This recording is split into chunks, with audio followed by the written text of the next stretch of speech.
सोहळा आता आम्ही आमच्या पूर्वजापासून चालू आहे. आम्ही नसताना आमचे पूर्वज ज्या वेळेस चालू होते त्यापासून चालू आहे. आणि सध्या मी या गावचा रहिवासी नव्यानं झालो, म्हणजे माझं दत्तविधान 1972 झालं. त्याच्यानंतर तेव्हापासून मी या गावात वहिवाटदार म्हणून आहो. आज मला इतके वर्ष झाले, आज म्हणजे आज 24पर्यंत मी इथंच आहो. हा कार्यक्रम सुरुवातीला एकत्रच होता आणि आता एकत्रच आहे, पण या कार्यक्रमामध्ये काही दिवसांनी बंद पडायचा स्थिती झाला होता. जेव्हापासून मी इथं 72 पासून या गावात आलो, 2-3 वर्ष आम्ही असा मोहल्याचा कार्यक्रम केला आणि नंतर मी 75 पासून हा सर्व कार्यक्रम एक रूपानं सर्व गावातल्या लोकांसोबत हा कार्यक्रम मी आत्तापर्यंत करून राहिलो. या कार्यक्रमाला जवळजवळ किती वर्ष आता 24 चालू आहे. 24पर्यंत हा एकत्र कार्यक्रम केला. या गावामधले सर्व लोकांचा सहभाग आणि या लोकांचं सहकार्य, त्याच्यामुळे हा कार्यक्रम एवढ्या उंचावर चालला आहे.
आमच्या इथे दिवाळी न करता यांची ह्या कार्यक्रमाला सर्व पाहुणे आणि मुली सर्व याच वेळेस येतात आणि दिवाळीमध्ये म्हणजे आम्ही काहीच नसते करत.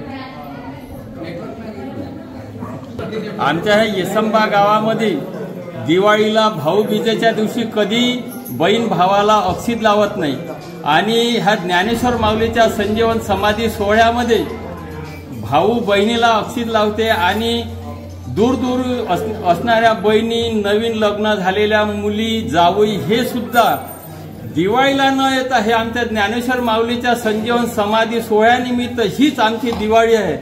आणि आमच्या इथे ग्रामगीतेवर प्रबोधन हे सुद्धा कार्यक्रम होते आणि दररोज हरिपाठ सुद्धा होते आमच्या गावामध्ये।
बाल भजन मंडळ वारणा बाजार तालुका राळेगाव